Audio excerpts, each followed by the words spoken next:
Welcome to Ain't Shit Simple, but it always makes sense. I am Asch Phoenix. This is Raphael Llana, otherwise known as Who Did It. Today we got into the history of my friend here, you know, and what all led him down this road and what all isn't simple and what makes sense. I hope you like it. Tune in next time. Hopefully there's a next time.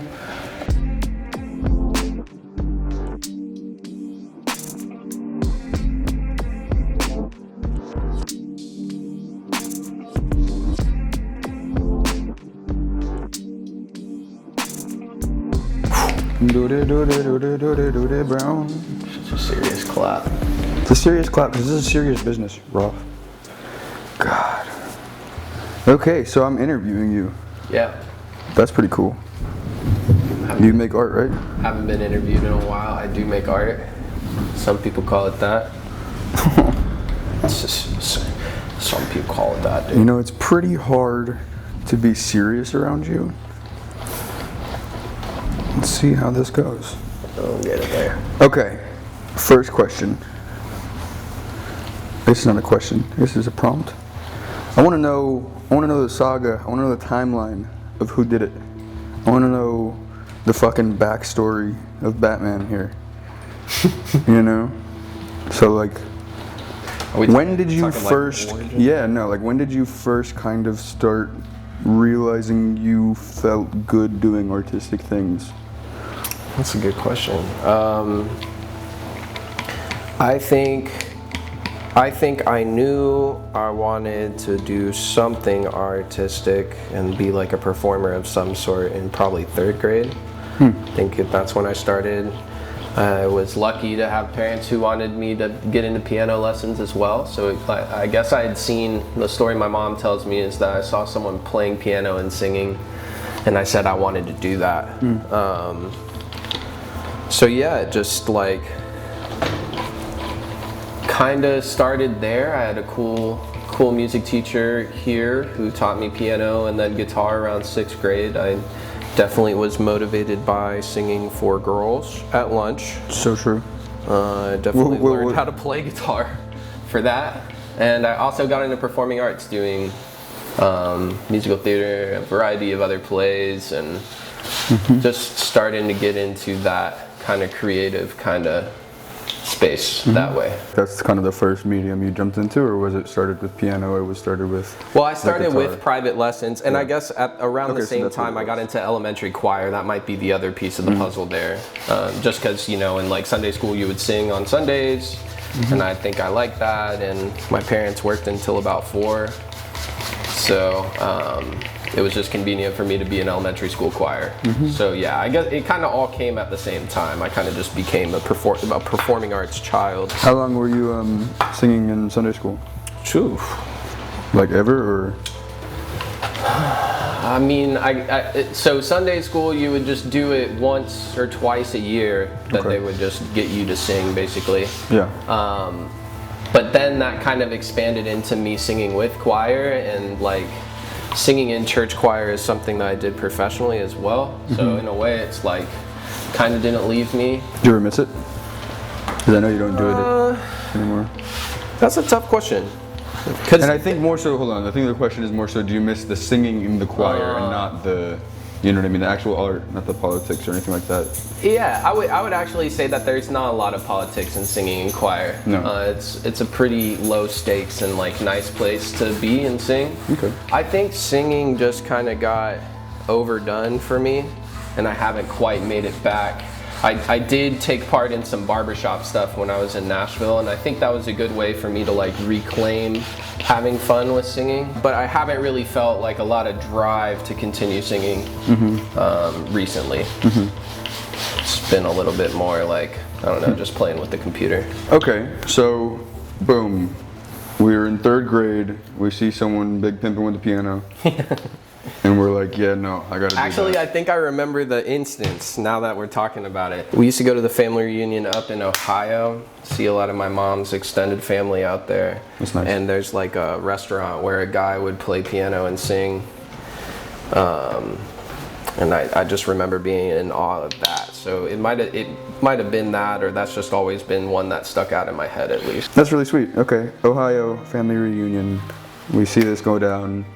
very inspired by it. And then we start performing. And I'm assuming you got something out of that? Yeah, I think I enjoyed the feeling of preparing for something and the feeling of performing. Like having it come to fruition? Yeah, and I think naturally I was a little bit of a ham as a kid.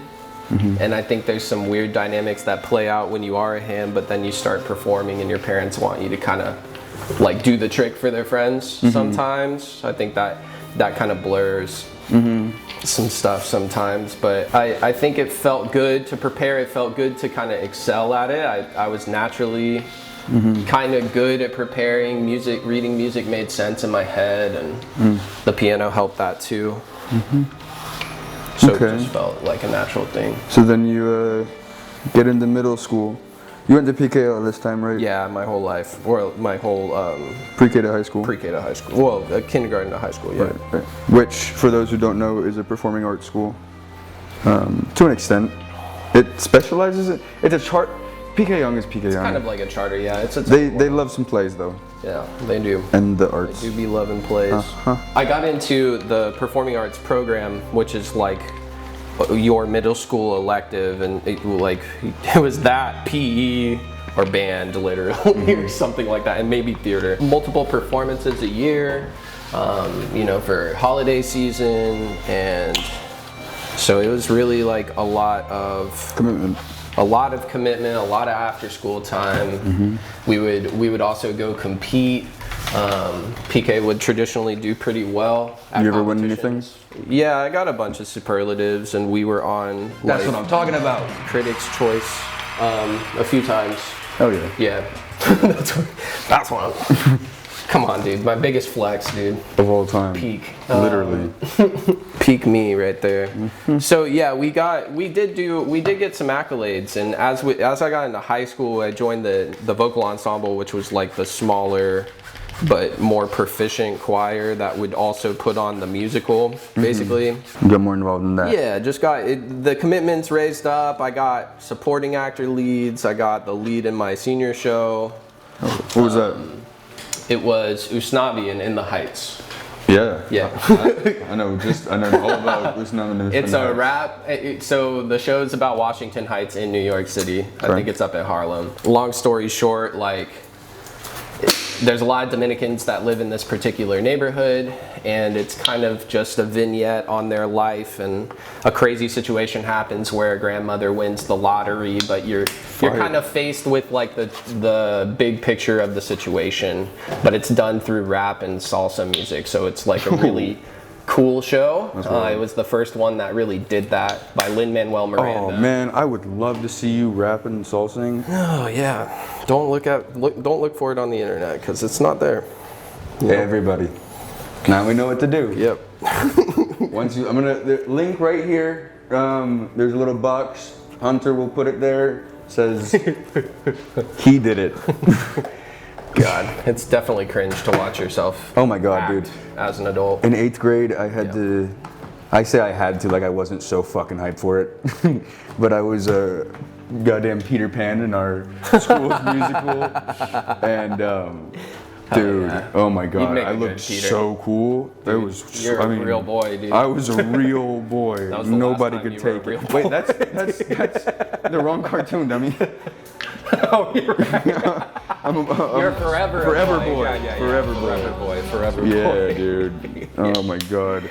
They had me, I don't know if they lifted me up physically or if I think they picked me up for a flying scene. That is so silly. But I look back and I watch that video, and it's just like 4'11" me, like singing the off key and the most terrible. It was Wendy. So, exactly. Oh my God.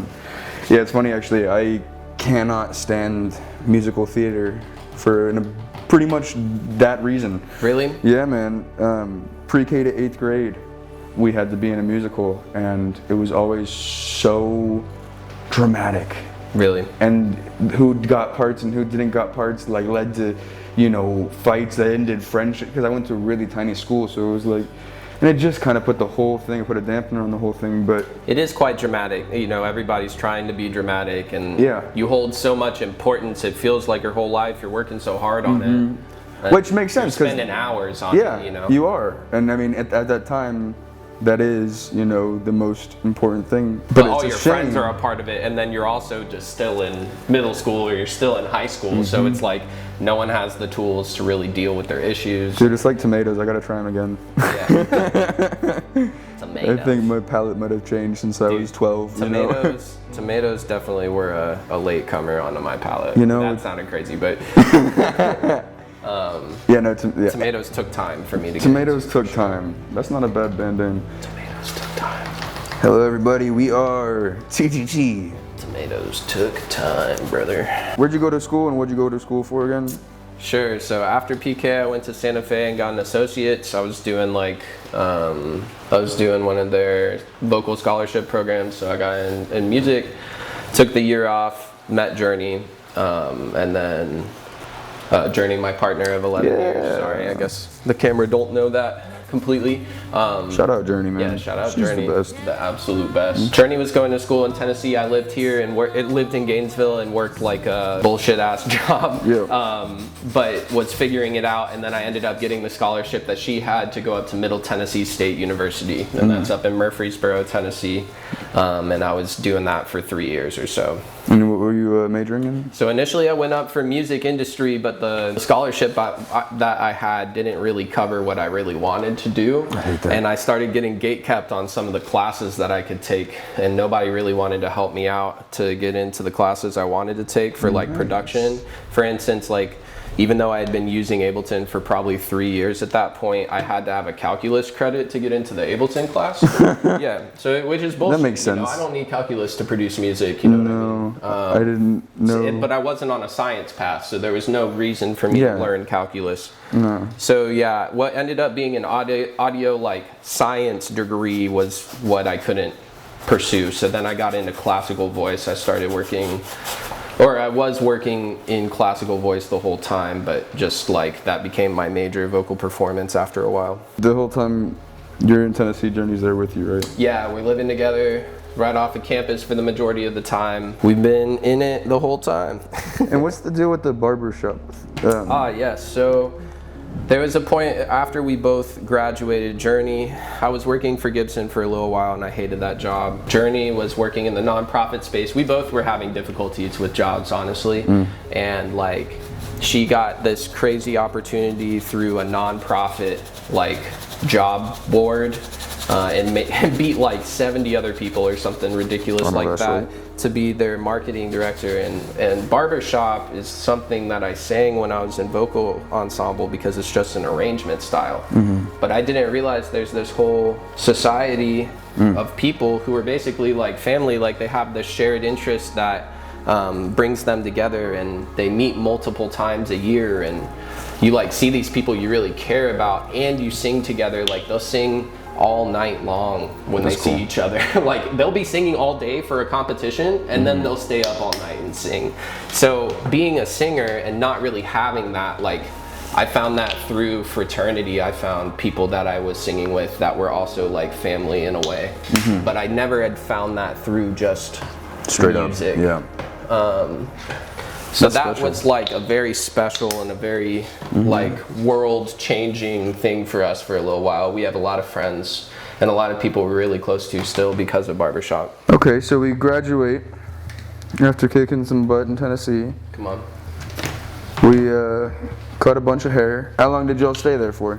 Yeah, so we were there until I think it was like right after 2021 is when we made it down here. Just COVID made it difficult to live there. We were having some issues with the house that we had at the time, and I think it just became like the best choice to kind of move towards both of our families again. 2021. That was a crazy time. That was a ridiculous time. Shit. Were you in the group that could only do art during that, or couldn't do anything but Just skate. Did you make any cool stuff over quarantine? I was producing a lot of music. Yeah. I was definitely producing heavy. Actually, that was a really good time because we were both working from home. So like, I guess the pandemic hit 2019, right?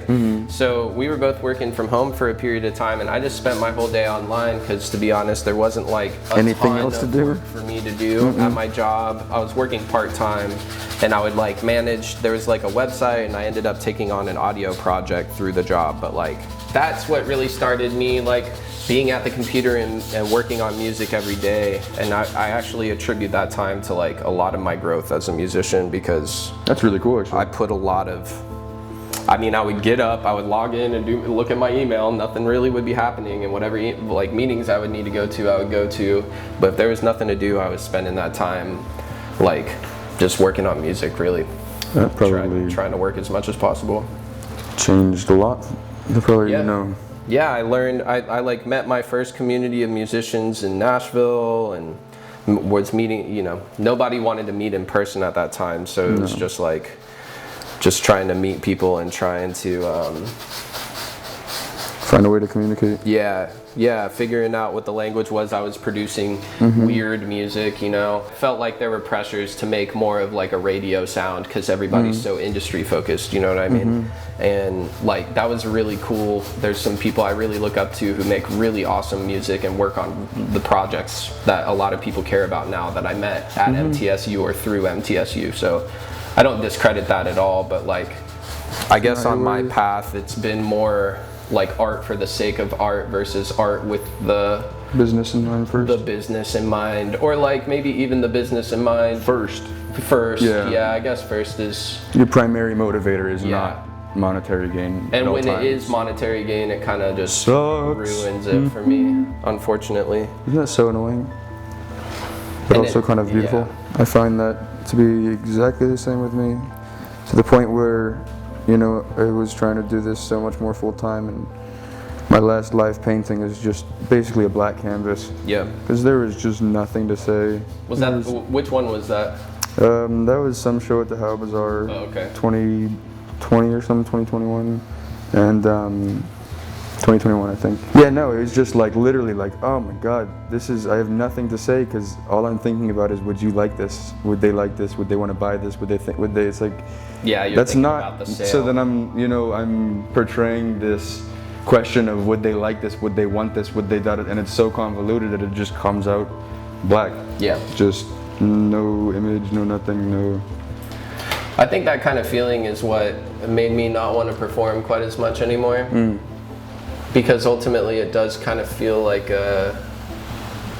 sometimes it can feel Performance. like you're trying, yeah, I guess at the root of it is a performance, you know, but like, it's like you want to pat yourself on the back and say, hey, I'm doing a good job, and you want to put on the best performance for like people to then enjoy it. But like, if part of the enjoyment for you isn't like putting it in front of people, and Then you're doing I don't it know. for someone else, not yourself. and that's kind of what it ended up feeling like at a point. Like, Yeah. it just kind of lost it for me, and it's hard because I don't know.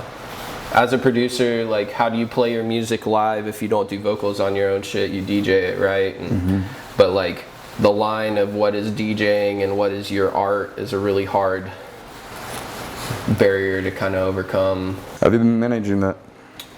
I just haven't been DJing. Taking a step back. Yeah, for sure. I've just been trying to.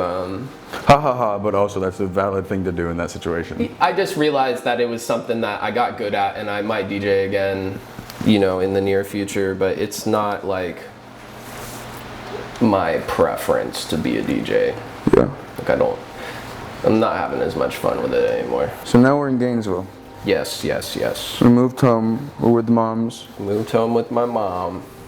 She's holding it down. Yep. Moved home with my mom, and like, I had made friends with some of the people in the Dion Diasphere. So we were making a lot of art. The How Bazaar was about to open a new location, probably like 3 or 4 months after we got here. And of course it was working through the city, so that took longer, yeah. you know, but it was cool to like here was the place, here were the creatives that I was working with, like meeting cool people and doing cool things and feeling very validated actually from doing the variety of things. And those variety of things looked like? Man, helping with marketing, helping with setting stuff up, doing my own kind of like trying to run the social media race. God, that's the worst. DJing, producing for artists on the label, you know, like the full gambit of things when it comes to being a part of kind of being on a team of a record label, you know, because that's kind of, there were a lot of hats. There was no marketing department. There was no. You're a fucking. We were all just trying to make it happen together, you know, and that, which is dope. Like the energy of that was super cool. It was a landmark time, you know. It was. And one of the coolest times in Gainesville that I had, if I'm being honest about it. Yeah, no, that's where we met. Yeah, absolutely. You painted in front of the bazaar. And then there's that one at WhoDidIt where I was painting on stage and everyone was doing, that was cool. Yeah, Dion Dia Day. Yeah. That was fun. That was a cool one. So how long? To be on that stage as a Gainesvillian. You know? It did, man. Yeah. It did. It was cool. like, it's interesting. It's like, it ain't shit simple. Yeah. It ain't shit simple. Yeah. Because it's almost like separating the art from the artist. That was also, so like, WhoDidIt is actually probably where one of the first times I played original music in front of people. There was this kid named Richie that there was this little group we had called She Dreams of Fire. I think it was his project name, which was That's a great name, yeah. So like, so Richie had me singing, and there's definitely some very cringe photos from that, but that was like, to go back to WhoDidIt as an adult, you know, and now it's like, oh, here I am playing like For original real. music with people. Jumping. It was cool to have that experience. So it's very, very enlightening. That was funny because I was painting on stage and I didn't get anywhere fucking close to finishing. Yeah. I was like, when I left, I was like, this looks terrible. Please, nobody take a picture right now. And I brought it home and I had to keep doing it for like a week. That's got to be a lot of pressure to paint. It can be. Live. It can be because if it's hard if you do it too fast. You don't, you know, entertain enough. Yeah. And if you do it too slow, you fail. And if you do it the right speed, but it looks funky, you know what I mean? What are you gonna do? For sure. But it was also one of those things that was like, I don't know, it's kind of corny, but it is a little bit like, it's not even like that. What is it like? It's not even like that. It's kind of like, I mean, I was gonna say it's kind of like jazz where you just kind of have to like go with what the person next to you just do, you know what I mean? Or go with the fucking energy in the room, you know? Yeah, you're just fucking figuring You're it just out. like, it's freestyling. Things shift a little bit. Yes. We're in Gainesville still. And we're wondering. And we're like, what the hell is going on? I was definitely struggling financially for a little while. And living at my mom's house, when you're an adult and you move back to your mom's house, it's like... It feels cool as hell. You feel fucking super sick, cool. But it was definitely trying on both relationships, you know, the relationship with my partner and the relationship with my mom. And ultimately it was like, fuck, we need to kind of get out of here. So during that time though, I get the opportunity to start working on a little ice cream business initially with the business in town. And it was cool because my friend Josh Popo, who's also an amazing producer and just DJ. DJ, like multi-hyphenate creative. Adorable smile. We got to work on these businesses together for about a 7 or 8 month period of time and got to learn some valuable lessons that you wouldn't get otherwise. What's that fucking phrase? Like off the frying pan into the stove or some shit. Like it was just like another situation where it was a whole lot of work and not really naturally either of our inclinations either, like not what we're naturally doing and learning brand new skills. And there were people in town that had some ice cream businesses before. That gave me some cool advice, but like ultimately when you're trying to do it from the ground up, it just becomes crazy and like, oh, I know. as you were during that time, just trying to run your own business. It was very hard and it became a pressure cooker, and it was a point in like my entrepreneurial life where I had to say, okay, like this one failed, you know what I mean? And I had to learn that failure is not like the end of the world, and it doesn't define you. It's just like an opportunity for you to do something else. It's the only way you're gonna learn. Sometimes it's a small failure, and sometimes it's like okay, I need to fucking 360. really 360. Yeah, I need to change my direction. Failure, but like all of those failures are very important. Well, the good thing about having those failures, especially early on, is that the stakes are lower. Yeah. The lesson is more palatable because the stakes are lower. It being in Gainesville, like the stakes were lower. 100%. The stakes were lower. I got to meet cool people. I got to be in cool spaces. People liked the ice cream. That was cool. It's a good feeling to make something that's not like, oh, here's my heart and soul on a canvas. It's like, oh, here's this thing that I like, and I think you might also enjoy it. It's like a little silly, but not in a demeaning way. No, it is a little. You know what I mean? It's definitely low stakes. It's not so wrapped up in my identity. No. Like. No, this is yummy. Definitive. You guys want some? Yeah, it's like, hey, do you like this? I like this. Even if you tell me you don't like it, it won't hurt. But you want to try it? Really. What goes from there? You start finishing up the big time. Locking in with good time. Working on that with Braun. That's a major landmark project, and you know, probably my proudest work yet. You know, it's just a phenomenal work, and we said a lot and did a lot on that record that I think, I don't know, it's just music that definitely came from the soul, and music that that is very important to me and to us, and that was a blessing for sure. So yeah, working on that major work, I ended up getting a job with UF because I'd been working at churches and working in a restaurant and doing like a whole variety of stuff. Gainesville shit. Yeah, Gainesville shit, just to make ends meet. And there was like basically this opportunity. My friend Tristan was working for UF for the College of Medicine, and I you know, had been doing a lot of audio work and trying to figure out how to legitimize that as much as possible. So UF opened up, and I ended up meeting, you know, working with my friends, meeting new people who became lifelong friends, in my opinion, and also being able to like bring my friends along with me to continue that kind of trend of having good people that work in this department and like making it kind of worth it. And also having good people make money off of something they somewhat care about. Yeah, for sure. We all have these talents. It's so hard to like translate sometimes.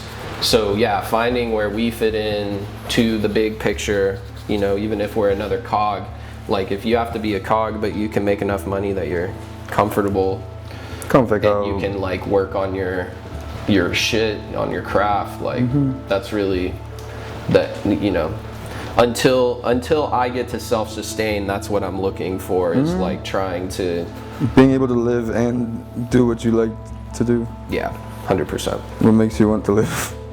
Gainesville, dude, it's just at some point you realize there's a ceiling that is right next to my forehead, and Definitely. I need to either reorient or exit. So I guess that must have been a slow build, or was that there was something you can point to, or a time that you go, oh shit, no, I gotta go? Or well, it's interesting because it's earlier versus later. Like we moved down here with the idea that we would only be here for 3 years or so. So Journey and I have decided on that like a while prior to even moving here. But that 3-year mark hit, and that 3-year mark hit actually when we were living over off of 23rd before we moved into this house, which is Leo's house. Before us moving in here was kind of the, okay, we're signing our lease for this long and we are leaving after this lease is up. Like that's the that was the ticket for us. So. We've talked a little bit about it, you know, just hanging out and whatnot, but I'd like to kind of discuss that feeling we had, you know, of just like what it's like to know that you can't be here. You know what I mean? And know that it's not also possible to leave yet. Yeah. And I'm curious how that maybe affected your art and how that affected yourself in general, and just kind of how that played in for you. Yeah, I think it was like there's kind of two parts to it in a way. Because part of me, So yeah, I knew that I wasn't going to be here forever. Setting out, that was just understood. That's the plan. And so that kind of made it always feel a little bit like a grind.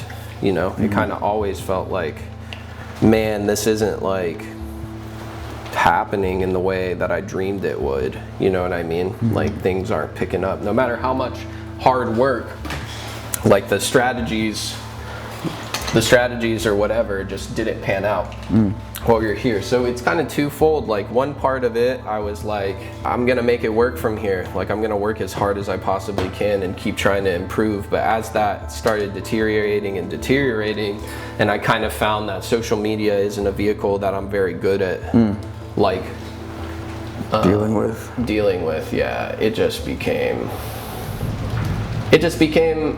like, okay, I'm over this, Will do me. I'm over trying to like shout into the void and make my friends kind of like look at it. You know what I mean? Like I'm important, like, and also so at the clearly same you're not. time feeling like I'm not important. No, you know? Yeah. And like feeling like, oh, I have this potential that I could be working and doing X, Y, and Z. But there's just like, to speak to that ceiling, there's just maybe one opportunity a year in Gainesville that is like, showcases. oh yeah, I'm gonna showcase this in front of a big crowd of people. And like, it's cool that the people I worked with ended up making that opportunity happen. But it just wasn't like, I don't know, it just didn't feel fast enough for me. And I kind of got lazy. Or maybe I was like just not as motivated to continue working at the pace I was working at, just because I felt like you work so hard and then the thing is done and then it's done and it's like, okay, who's doing the next thing? It's really hard whenever, I feel like a big aspect of being an artist in Gainesville is making art pretty much only for yourself. Yeah. And if there's any kind of, need or want for outside recognition or, praise or anything like that, you're almost always disappointed because everyone here, it's not... Everyone here is a cool-ass artist. Cool-ass artist, but it's also too small. There's no money from anybody that cares about art because everybody that cares about art here is broke. Yeah. And is an artist themselves. You know what I mean? Artist, yeah. And so it's really hard to like stay motivated after projects whenever it's like when you're at work and you get attaboys and attaboys and attaboys and it's like, dog, I need a raise. Yeah. You know what I mean? It's like, Yeah. I know I'm doing a good job. Or at least it needs to develop, It can't keep being the same thing over and over again. It needs to like grow. And I feel like what the ultimate ceiling is just like, there's only one filmmaker, and that one filmmaker has their dope artist homie that always helps them on the project. So you're not really gonna get an open door all the time to do something new. You know what I mean? And like, you don't get the opportunity as an audio person to hold a boom mic for someone's project. When people are working on a vast amount of creative projects and you have these creative skills, you can like become a tool and a vessel for beyond it. But like, if nobody is, or like only a few people are putting the thing on, they can only like organize so many people. And there's only so many players. Like they can only be friends with so many people, and only so many people can really be involved. Like, but it's a trip too, because that mom and pop aspect of Gainesville is where a lot of like the beauty in the art scene is. Yeah, the like, you know what I mean? It's very no, motherfucker. Just kind of like, I don't know. I feel like Gainesville is this small, weird, peculiar little town. You know what I mean? And it isn't, if we take that step to make it, that much bigger or something like that, we lose. It's almost like gentrifying fucking Porters. Yeah. You know what I mean? No, there will be something lost from it as it's gotten even bigger, and I think things are getting bigger right now, right? Like, there is some sort of the community that's lost, and it kind of becomes a product in a way. Yeah. There is a product style aspect of the experience, and that's That is the change that people see. That is the empty apartment building on University Avenue of the situation. Like if we, you know, get to the point where it's so corporate that, you know what I mean, you need these, you know what I mean, I'd hate to see Gainesville become corporate. Yeah. I'd love to see Gainesville artists get recognition they deserve, and I'd love to see, you know, people being able to make a living solely off of their art here. Yeah. But if it's ever like to the point where people are like, you know, like mute, or what's it called? Yeah, what's the industrialized, basically. Sure. I think that's what it is. It's like, yes, growth, but not industrialized. But it's hard too, because that mom and pop shit that's not professional is fucking aggravating. Well, they don't have the tools to industrialize, so they can't. When the big money, and that's what we see right now in Gainesville, is like these people in New York are investing in those empty apartment spaces downtown to turn them into Airbnbs or whatever, because we don't really have a set up way to combat that. But like they have the money, they have the buying power because they're in a different market and their commerce is flowing like crazy. But here commerce doesn't flow like it's not really flowing like that. No, here it's everybody's not scraping by, but like you work for UF and then you make enough money or to like, be able to afford to go to that market and only make $15. Yeah, or you have, you know, your own shit going on and that's successful and that's really cool and everybody supports that and it's cool because like if you have a dope restaurant, people are going to show up for your dope restaurant here. Like there is the trade-off, you know, there is that community thing. And I don't know if Gainesville should change, but I think it's something that came to my mind was like it is a great jungle gym. Yeah. You know, it's a great place to learn. Proving ground, and there are so many cool artists who are from here, and so many cool artists who are kind of better than a lot of freaking artists that you'll experience in the wild in a lot of these cities. Like the concentration of just dope, talented people who are also real people who are trying to be the best they can be and you know, doing the real artist stuff in my eyes, like that's hard to find elsewhere. And I think that's what's going to make us stick out. You know, the people from Gainesville that go elsewhere stick out because of that. Yeah, no, 100%. We're not spoiled. Ourselves. We're not spoiled. We're not, you know. We have the dope stuff that we know is dope, and being spoiled is like being friends with the 3 event space owners here. Yeah, for sure. But yeah, no, I think that is really interesting, you know, because I'm still a fucking kid and I haven't seen a lot of people leave and go to work, you know, and I would love to see that, you know, it'd be really, really cool if all of a sudden it was like, oh shit, you're from Gainesville too? Yeah. I like this other guy from Gainesville coming up, and I like that would be fucking amazing, but no gentrification of the industry here. Just make it fire. It's part of it growing though. Like gentrifying, sometimes the infrastructure fails, you know? And sometimes things have to get this like update and it sucks because but it comes at the cost, right? It comes at the cost of others, and I think that's the real problem. That's true. And we don't, because some things have to be renewed, but we don't need to kick the people out who are there. Like we need to incentivize them being around more. And we don't do a good job of that always. I'm curious what drives you. Like, what is the that factor that just makes you, you know, in the face of bullshit, keep going?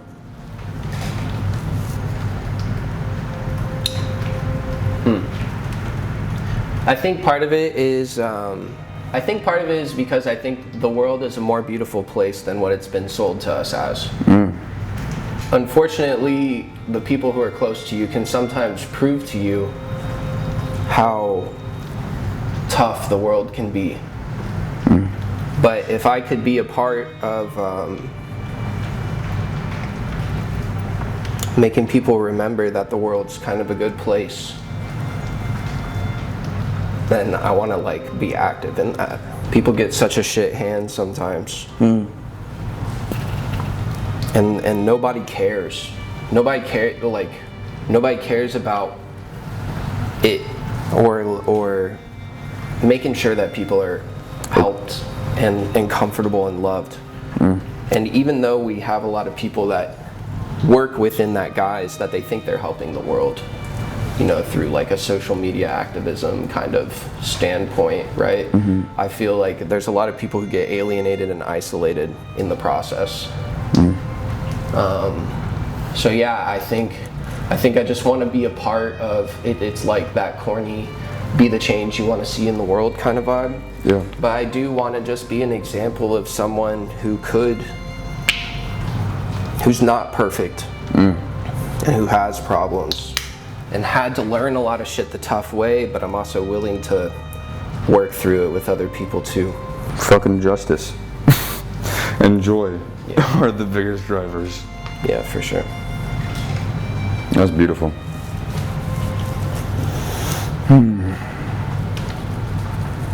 That might be why your shit's so fucking cool. That's not something that comes out of anything lighthearted. You know what I mean? Like, that is ain't shit simple, but it makes sense. That is, you look close enough and it's like, holy shit. And that's also, that makes the end result so much more powerful. You know what I mean? That's really special. Thank you, man. Yeah, man. Yeah, I think, I don't know. There's just been some tough shit that's happened, you know, and nobody, the facts are nobody is special and nobody, whatever, but I think we all deserve to be treated as such though. And I think we all can make it a better place if we just made sure that people were understood. And maybe we could swallow our own pride and apologize a little bit more. I don't know about that. That's asking a little bit too much, you know. Have some basic human empathy and responsibility. Yeah. Can't do it. But I think if we all could be a little lighter, and it comes from a place of people not being light on themselves. Yeah. They can't forgive themselves, you know. And you know what? Even deeper than that, it probably comes from a place of their parents. And their parents' parents. Yeah, how and their have your parents treated each how other. They treated each other, how they treated you. Treated each other. What was acceptable? What was your love language? What was... You look at every factor that goes into that, everybody's one response, you know, it's like... Yeah. I may not like how you've, you know, behaved in this, but if I look all the way back, I go, oh, yeah, that makes sense. That makes sense. Yeah, for sure. Well, and like you said about getting to the point of having the perception I have, like, it's the same with everyone else, and having the empathy to understand that we all got our struggles, and like, you have to play that chess game. You know, you have to play that chess game and like understand people more, and like, what is the story of Christ? Christ turned the other cheek and made the world better. If people are really going to follow their spiritual figures, you know, we have to take away what they gave us. You know what's really special too about that is people go through that and get beat down and see injustice and see problems and see so much to the point of just giving up. And it's really easy to live by what's the point, and it's really easy to, you know, just roll over. Yeah. And I commend the fuck out of you for that, because that's like, no, I'm in direct opposition to that. I'm gonna fight to make the people I love's life better. I'm gonna fight to make people I don't know's life better. I'm gonna fight to make my fucking life better. And even if people are making people's lives harder, that's the toughest one, right? Like, someone's making my life harder, and like, you have to remember to be the empathetic person in that situation. But I don't know, grace, the idea of grace, like something that's not owed but you're given. No, man, that's beautiful. That's a big one. What does our ideal artistic life look like? Oh wow, And that's a where? good question. My ideal artistic life probably consists of like having the ability to kind of go where I want when I want. Maybe having a couple places in a couple different locations, and being able to like just work on art, you know, work on music, work on art, do the things that I care about, and like benefit from doing those things. I think that is my ideal artistic life, which is of course very open-ended or whatever. And I'd also be willing to do a little bit of shit I don't always want to do to keep doing it. This is a fantasy. Yeah, okay, fantasy. All right. But don't let me mess it up, dude. No. I think just being able to have like a place in the countryside, a place in a city somewhere, and enough flexibility to go back and forth and work where I want to work with who I want to work with. Ooh, good segue. And, Dream yeah. collaborator. Whoa. At this point, I really don't know. That's a good one.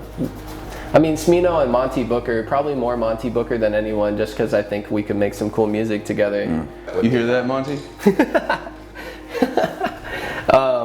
Yeah, probably Monty Booker, but I just want to work with people who love making art, and that's kind of where I'm at with it. I just dream of working with people who make me feel really good, and we feel good, and we love life together, you know?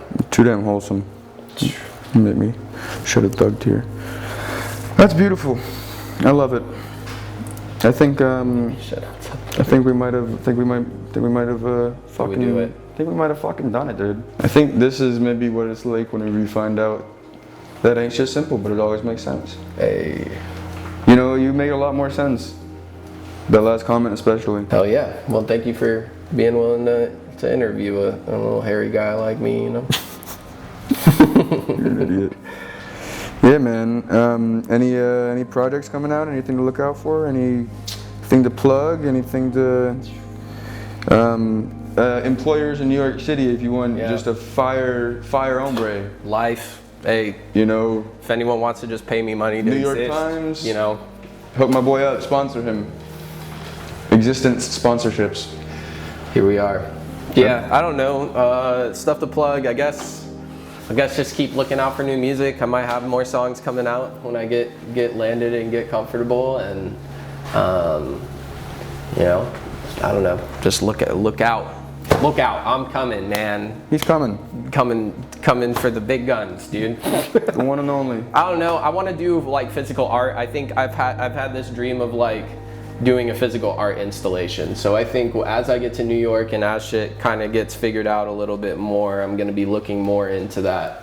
I had the idea of doing like accessories for a room, and I kind of want to do an art show that's based around like just the coolest corner that you would see in anyone's house, you know, and like what lives in that corner.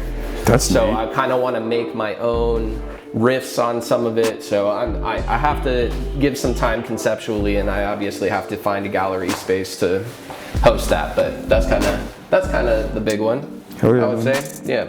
It's funny because we didn't even talk about your physical art. Yeah. He's a fire physical artist. Painting extraordinaire. This year just started spazzing. I mean, it's probably all his life, but this year really started spazzing. All right, man. Rob, who did it? I love you, bro. Love you too, bro. Thank you. You're special. You're special, dude. What can we say? Ain't just simple. You ever seen such a professional fucking artist in your entire life? Schmocked up. Prof. Schmocked. 3 colors. A schmocked. All right, well, you just watched Ain't Shit Simple, but it always makes sense. I'm Leo Asch Phoenix, Raphael, Llana. Who did it? Hunter Ross in the back. Hunter Ross back there. Big ball over the cam. Appreciate you the most. You did, the most work out of all of us. Yes. Shout out Hunter, man. Yeah, man. Unsung hero. I'm singing it right the fuck now. Hunter! All right, brother. Let me see what you did. Afraid to touch it. Bum, bum, bum, bum. Ooh, holy shit. Whoa. I like yours too. That eye is getting me. Hey, got him. I love how thick you paint. I think it's because I don't know how to thin paint. It's good. I like yours too. Hit the little flower in there. I love a flower. The multiple eyeballs. I love a multiple side eye. Who's looking at you, dude?